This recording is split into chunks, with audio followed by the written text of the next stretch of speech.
Bonjour à tous, avec l'aide de Dieu, nous allons étudier le Rambam, le 13e chapitre des lois de Shreinim, les lois relatives aux voisins. Dans le chapitre précédent, le Rambam nous a parlé de la loi du Ben Hametzer. C'est quoi un Ben Hametzer? Imaginons que nous avons Reuven et Shimon qui ont un champ l'un à côté de l'autre, ou bien une cour l'un à côté de l'autre, etc. Et nous avons Reuven que lui, il veut vendre son champ.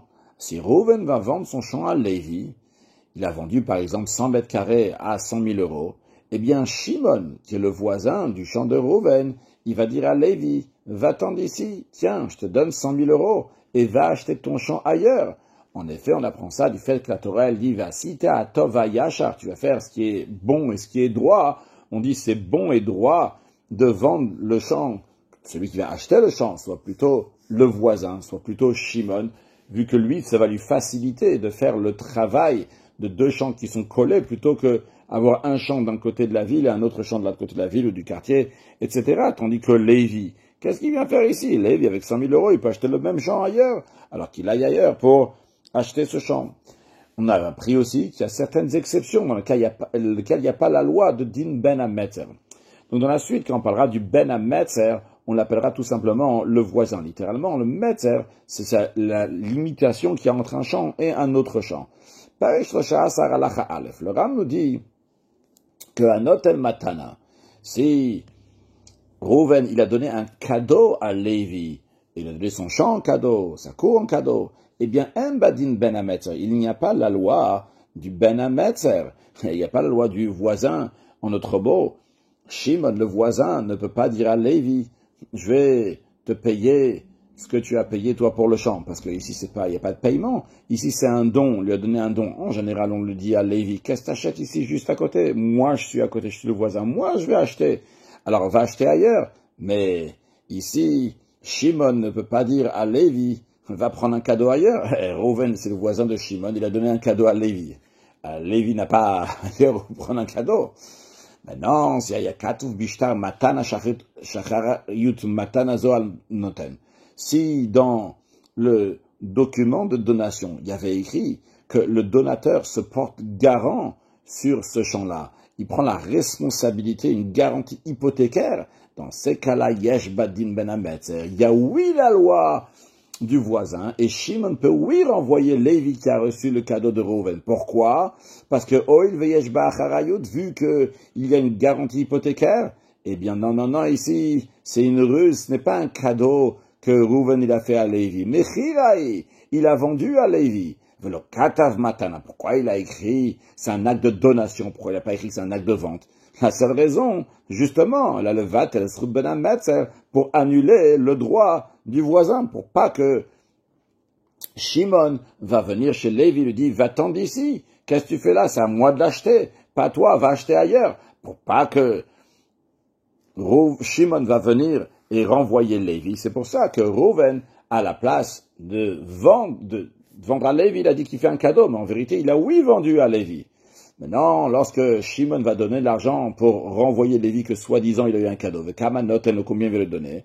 Il va lui donner Shava, ce que vaut le terrain. C'est-à-dire, en général, on sait, Lévi dit, je l'ai acheté tant et tant chez Reuven, mais ici, on ne sait pas combien il a acheté, parce qu'officiellement c'est un cadeau. Alors, il va donner la somme que vaut le terrain. Halachabet.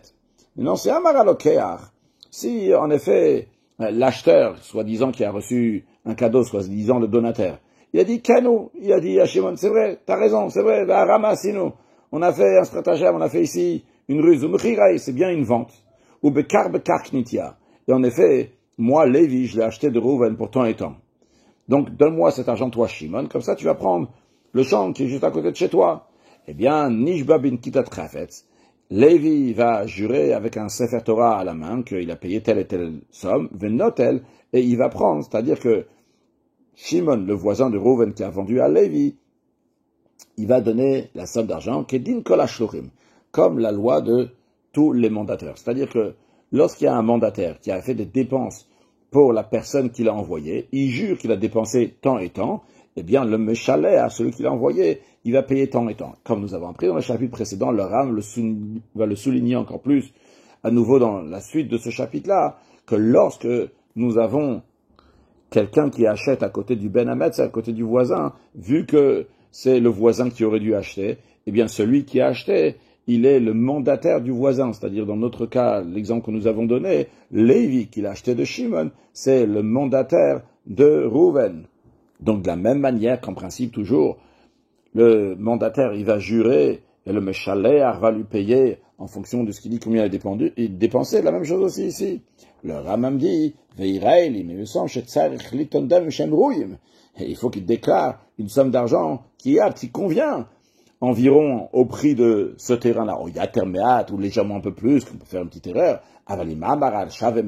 S'il a dit sur un champ qui vaut 100 zouz, il a dit, Mataim Kanit, je l'ai acheté à 200 zouz, et le nem, on ne lui fait pas confiance. Halakha Gimel. Hayakatuf Bishtar Matana.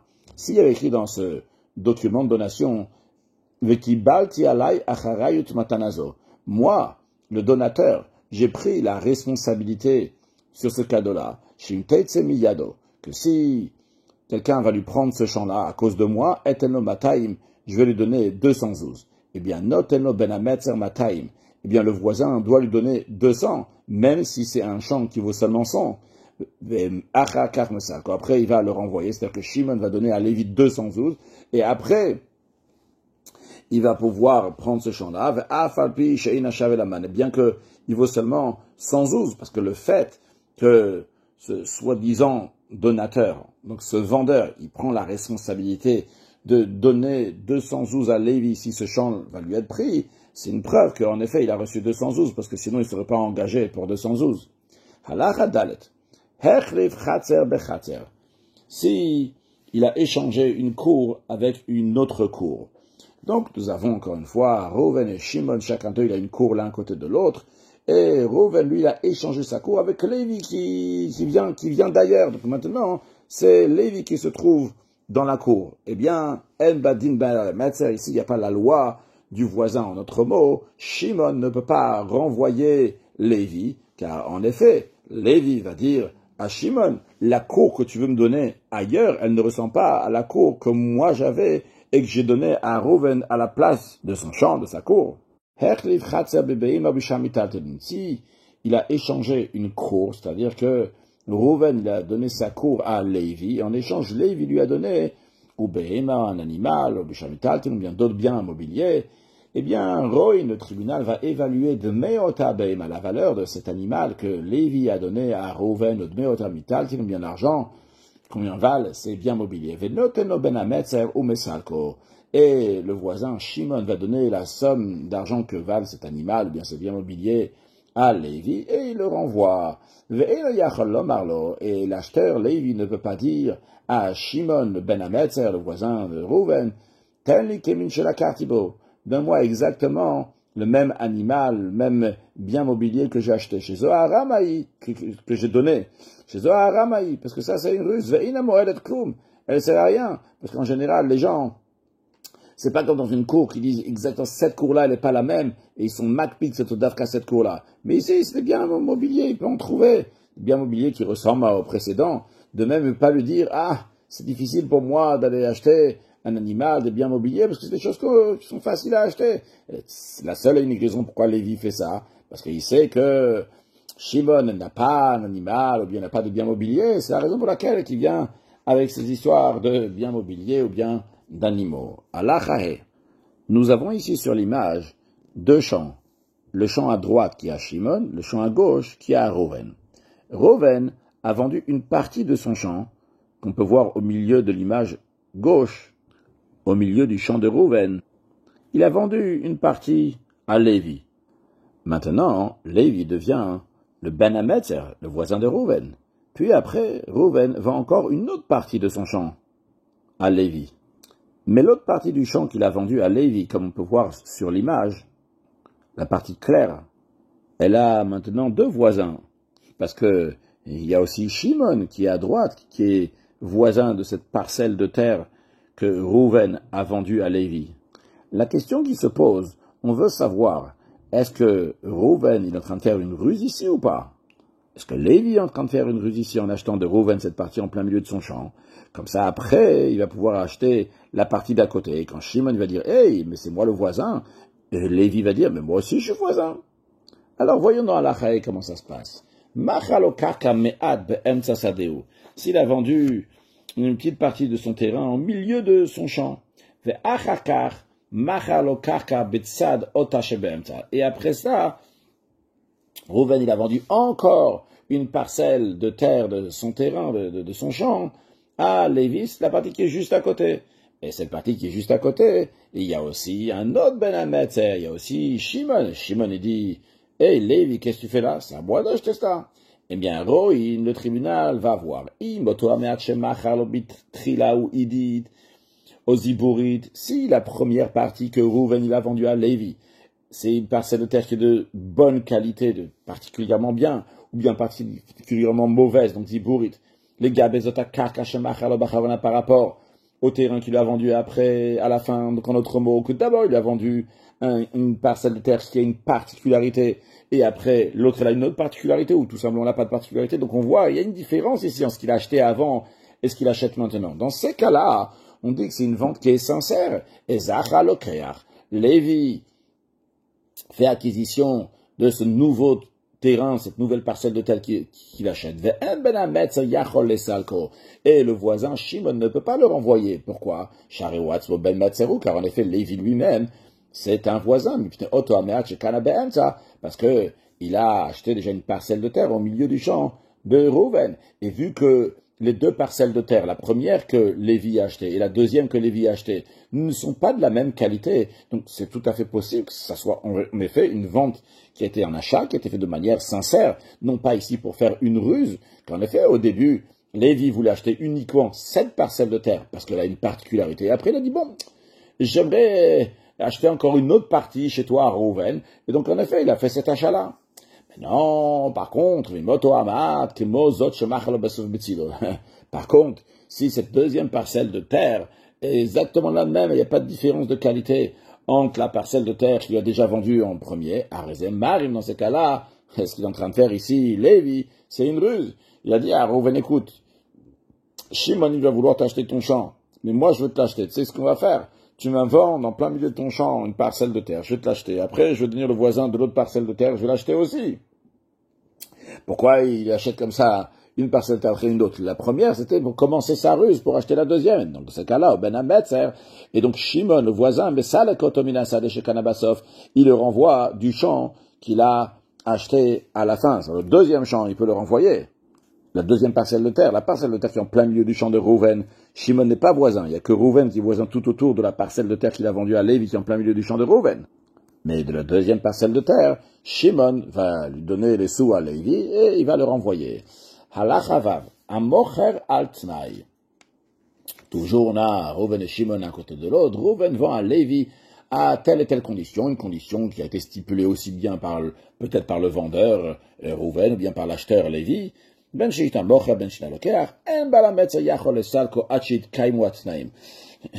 le voisin ne veut pas renvoyer l'acheteur Lévi jusqu'à que les conditions vont se concrétiser. Il dit qu'à ce moment-là, le terrain va appartenir à l'acheteur Lévi, il a klal, et à ce moment-là, il n'aura plus aucun droit. Donc, le vendeur Rouven n'aura plus aucun droit sur ce champ-là, il appartient entièrement à Lévi. Après seulement, Shimon pourra donner l'argent à Lévi et le renvoyer. Halachazain. Halokeach shebana veishbiach. Dans le cas où un acheteur aurait érigé une construction, ou bien il a bonifié la propriété qu'il a achetée, ou bien à l'inverse, que Satar veif, il a détruit, il a détérioré, eh bien, lorsque Ben Ametzer mesalko, lorsque le voisin va le renvoyer, il va lui donner l'argent qui lui convient. C'est-à-dire que si il a amélioré le terrain, il a acheté à 100 000, maintenant il vaut 110 000, eh bien, il va lui donner 110 000.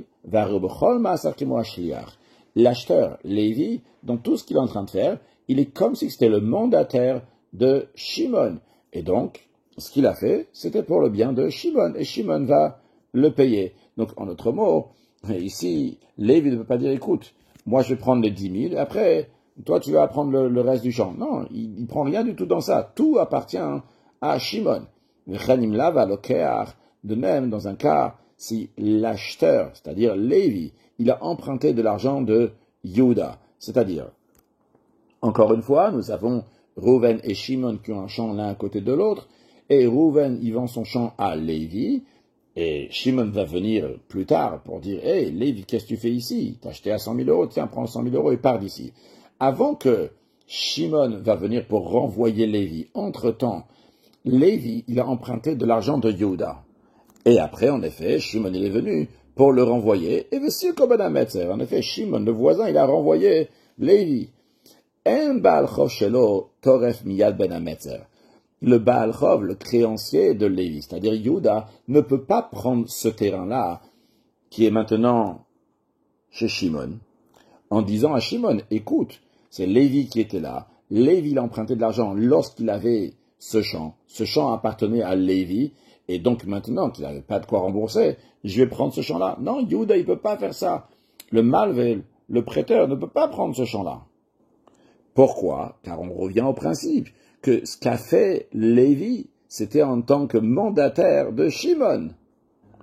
Donc ce champ n'appartenait pas à Lévi. Et le Rambam nous dit, Zewa ikar bechol elu adinim. Ça c'est un principe dans tous ces lois-là, chez Kolaloker, Betzad Metzer Chavero, que tout celui qui achète un champ à côté de la limite de son ami. Donc lorsque Lévi il achète un champ de Reuven qui est juste à côté du champ de Shimon, eh bien, ce Lévi-là, cet acheteur, ou comme shliach lachavero, c'est comme le mandataire de son ami, donc de Shimon, ou le taken shlacho, et il a envoyé en tant que shliach pour arranger, velo le avet, et non pas pour détériorer. C'est la raison pour laquelle, que imish biyar, si en effet, ce Lévi, l'acheteur, il a embelli, il a bonifié ce champ-là, notel otsa, il va prendre les dépenses, il va prendre les dépenses. S'il a dépensé 10 000 euros pour bonifier ce champ-là, qui valait 100 000, maintenant, lorsque Shimon va le renvoyer, il va lui donner 110 000, parce que Lévi, il a travaillé pour Shimon, et il a en effet bonifié de 10 000. Et Milsid, en revanche, si ce mandataire, entre guillemets ou pas guillemets mandataire, si Lévi est mandataire de Shimon, s'il a détérioré le champ, Vechafa, Veharas, il a creusé, il a détruit, au Achar Perot, ou bien il a mangé, il a joui des fruits qu'il y avait dans le champ-là, alors que ça appartenait à Shimon, mais Natin Otominadam, tout ça, on va le déduire de l'argent. C'est-à-dire que si il a acheté ce champ-là à 100 000, et vu qu'il a détruit et détérioré, maintenant le champ, il vaut seulement 95 000, eh bien, Shimon, le voisin, va reprendre le champ de Lévi, mais il va lui donner seulement 95 000 et non pas 100 000.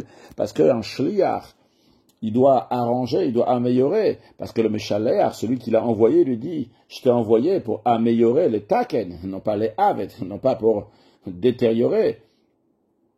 Mais le Rambam dit une précision en ce qui concerne les fruits duquel Lévi, l'acheteur, a joui. On a dit qu'il doit les rembourser dans le sens qu'on va les déduire de l'argent. Par exemple, que si il y avait 100 000 euros de base dans l'achat et qu'il a mangé pour 1 000 euros de fruits, on dit que Shimon, le voisin, lui, il va payer seulement 99 000. Le Rambam nous dit, attention, on va mettre Varim Amour, quand est-ce qu'on lui déduit les fruits qu'il a mangés? S'il les a mangés après que le voisin, il est venu après que Shimon est venu, il a amené de l'argent, il a dit, non, allez, il faut partir. Et malgré ça, qu'est-ce qu'il a fait, Lévi? Il a pris des fruits. Alors, les fruits qu'il a mangés avant cela, chez Lo'ochel, il a mangé ce qui lui appartenait. C'est comme si on lui avait vendu pour, par exemple, 1 mois, 2 mois, 3 mois, tout le temps que le voisin Shimon n'est pas encore au courant, il n'est pas encore venu, il n'a pas débarqué et dit, hey, qu'est-ce que tu fais là? Tiens, je te donne l'argent et tu pars. Et donc, les fruits qu'il a mangés, Lévi, ça, il n'a pas besoin de rembourser. Ça, on va pas les compter, on va pas les déduire des 100 000 euros qu'il a payés pour le champ. Halachachet. Echad shelakach mishnaim sade achat. Une personne qui a pris le champ de 2 autres. Imaginons que Lévi et Yehuda ont un champ. Et il y a Echad, il y en a un. Reuven, il a acheté le champ de Lévi et Yehuda. Ou Baba la Metzer. Et le voisin, Shimon, il est venu les Salko, Mechatia. Mais il a dit, hey, je te renvoie seulement de la moitié du champ de Lévi. Le champ de Yehuda, tu peux le garder. Et le Yachol. Ça, il peut pas. Et la Messal comme il coule. Ou bien, il lui renvoie du champ qu'il a acheté de Lévi et Yehuda, de 2 parties, ou manière Kula, ou bien il laisse entièrement à l'acheteur. Ça, c'est en ce qui concerne une personne qui a acheté de deux. Avala mocher karka lishnaim. Si quelqu'un il vend son champ à deux personnes, Reuven il vend son champ à Lévi Yehuda. Dans ces cas-là, yesh le bal hametz le salek shtem. Shimon le voisin, il peut ou bien renvoyer les deux Lévi Yehuda, ou le salek echad, ou bien renvoyer seulement un, ou l'aniach echad, de laisser un. Parce que lorsque c'est deux personnes qui ont vendu à une seule personne, à ce moment-là, on dit au voisin, si tu veux acheter tout, t'achètes tout, mais tu ne veux pas acheter juste la moitié de l'acheteur. Parce que le principe, pourquoi toi, monsieur le voisin, tu as la possibilité de renvoyer l'acheteur, c'est parce que vasita tova yachar, on fait ce qui est bon et ce qui est droit, que tu vas avoir un plus grand champ au même endroit et pas dans deux endroits différents. Mais maintenant, ce que tu es en train de faire à ce voisin qui a acheté de deux personnes, tu veux lui prendre seulement la moitié. Alors, en autre mot, tu lui dis, va prendre une autre moitié ailleurs. Et tu veux pas te contredire dans le vasita tova yachar. Par contre, lorsque Reuven, il a vendu à Lévi et à Yehuda, si Shimon va renvoyer que Lévi ou bien que Yehuda, ils pourront aller s'acheter un champ ailleurs. Halachatet, ben hametzer, sheba lesalek et alokeach. Un voisin qui vient renvoyer l'acheteur, vekodem sheyisalko, mais avant qu'il a renvoyé, machar et asade sheyesh lo ala metzer. Shimon a vendu le champ qu'il avait dans la limite du champ que Reuven a vendu à Lévi. Dans ces cas-là, ibed et zchuto, il a perdu son droit, vu que maintenant, en effet, il est plus voisin. Halacha yud, shaliach shemachar. Reuven qui a envoyé Shimon pour vendre à Lévi. Mais attention, la reba la metzer. Ici, c'est qui le délégué de Reuven? C'est justement le voisin Shimon. Donc, Reuven a envoyé son voisin Shimon pour vendre à Lévi. Et il ne me salaket alokeach. Après cela, Shimon, le voisin, il ne peut plus renvoyer Lévi. Parce que c'est lui-même qui a fait la vente. Il n'y a pas un plus grand renoncement que ça. Ça, c'est une évidence que Shimon était d'accord que Reuven va vendre à Lévi. Alors, expliquons plutôt d'abord le cas. Nous avons ici Reuven qui a vendu son champ à Lévi. La suite, c'est que Shimon, il est venu, il a dit, « Hey, qu'est-ce que tu fais là, Lévi? Tiens, prends les 100 000 euros, donne-moi ce champ-là. » Après cela, nous avons le Baal Chov, le créancier de Reuven, le vendeur. Il dit, « Hey, mais Shimon, qu'est-ce que tu fais ici? Tu sais que Reuven me doit de l'argent et il m'a pas payé l'argent. Et vu qu'il avait fait ce prêt-là lorsqu'il avait ce champ est hypothéqué pour me rembourser. Et donc, qu'est-ce qui fait le Baal Chov Shel Mocher? Qu'est-ce qui fait le créancier, on va l'appeler Yehuda, le prêteur du vendeur Reuven? Il a pris le champ du voisin Shimon, que Shimon a renvoyé Lévi pour prendre ce champ-là. Eh bien, maintenant, Shimon, qu'est-ce qu'il va faire? Il va aller chez Lévi, chez l'acheteur de Reuven. Il dit, Lévi, hey, tu sais, je te rappelle, je t'ai renvoyé, je t'ai donné les 100 000 euros, parce que tu avais acheté à Reuven, c'était à moi d'acheter de Reuven. Eh bien, écoute, tiens, rends-moi les 100 000 euros, et toi, va te débrouiller avec Reuven, et donc Lévi, l'acheteur, il va repartir chez Reuven pour prendre l'argent. Car on considère que Lévi, c'est lui le vendeur à Shimon, et donc il a la responsabilité s'il y a quelque chose qui va se passer avec ce champ. Donc c'est Lévi qui doit rembourser l'argent à Shimon. Halacha Yudbet. Nous avons ici un cas que Yehuda, il a prêté de l'argent à Reuven. Et Reuven n'avait pas de quoi payer sa dette. Qu'est-ce qui s'est passé? Yehuda, il a pris le champ de Reuven. La question, elle est-ce que le voisin Shimon, il peut dire à Yehuda, écoute, tiens, prends les 100 000 euros que Reuven te devait, et le champ va m'appartenir à moi. Bien, la réponse est oui. Tout créancier, donc Yehuda, qui a pris le champ de Reuven, parce que Reuven devait de l'argent à Yehuda, le voisin Shimon a le droit de renvoyer Yehuda, en effet. Le pouvoir d'un créancier n'est pas plus grand, pas plus important que celui de l'acheteur. Quand on dit l'acheteur, c'est dans l'exemple qu'on a dit à chaque fois avant que Lévi, il est venu, il a acheté de Reuven. Quand Lévi vient, il achète de Reuven, Shimon a le droit de donner de l'argent à Lévi et de le renvoyer. Alors, le créancier n'est pas plus fort que cet acheteur-là. Yehuda aussi. lorsqu'il a pris ce champ-là pour se rembourser de la somme que Rouven lui doit, Shimon peut le renvoyer. Si plus tard, Rouven, il va vouloir donner l'argent qu'il avait en dette avant, et il va donner cet argent-là pour reprendre son champ, eh bien, Tazor le Sadeo Olam, il donnera son champ à nouveau à l'éternité, comme on en apprendra dans les lois de Malvevelov et dans les lois de prêt, que si le malvé, le prêteur, il a pris un champ du lové, et après le lové, l'emprunteur, il a à nouveau de l'argent, eh bien, il peut donner l'argent et reprendre son champ. Halacha Yud Gimel. Katan Sheaya Ben Ametzer. Un mineur orphelin qui était voisin. Donc, en autre mot, il y avait d'un côté Rouven, et juste à côté, il y avait un mineur orphelin. Et Rouven, il a vendu le champ à Lévi. Vera Ben Shisrutilo. Et le tribunal, il voit que c'est une affaire intéressante pour lui d'acheter ce champ-là que Rouven, il a vendu à Lévi. Mais ça, qu'il note à l'Okéar, eh bien, le tribunal va s'occuper pour le mineur orphelin. Ils vont renvoyer Lévi, et c'est le mineur orphelin qui va prendre le champ de Rouven qui a été vendu à Lévi. Ou bien s'il y a plusieurs balametz, il y a plusieurs voisins autour du champ de Rouven et tous ils veulent le prendre, comme on a pris dans le chapitre précédent, donc ils vont se le partager, évidemment chacun va donner de l'argent, ils vont se le partager, eh bien, ce mineur orphelin va prendre part avec les autres Baal Ametzer, les autres voisins. Halacha Yud Dalet, Baal Shaita Ishto Ben Ametzer. Un homme dont sa femme possède un terrain, et elle était donc voisin du terrain qui a été vendu. Donc si nous avons Rouven, il a vendu un terrain à Lévi, et dans le terrain donc, qui est à côté de Rouven, il y avait cet homme-là, donc sa femme est là, c'est à qui appartient ce terrain. Mais comme on sait que les biens de la femme, ils appartiennent à l'homme, eh bien, Rezeme Salek est à l'Okéar, alors le mari, il a le droit de renvoyer cet acheteur-là, chez Kol Nirse Ishto Birshuto, parce que tous les biens de sa femme sont dans sa possession, dans son droit.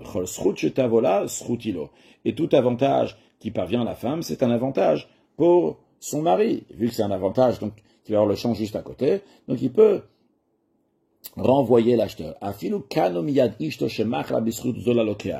Même si un kinyan soudar a été effectué avec la femme pour confirmer qu'elle renonçait à ses droits en faveur de l'acheteur, eh bien, Enomoil, ça n'a pas d'effet, elle a bal, mais salko, mais le mari peut le renvoyer à cet acheteur. Maintenant, si la femme d'elle-même, à son propre initiative, elle a décidé qu'elle renvoie l'acheteur. De même, si c'était un serviteur, un esclave, qui faisait du commerce avec les biens de son propriétaire, de son maître,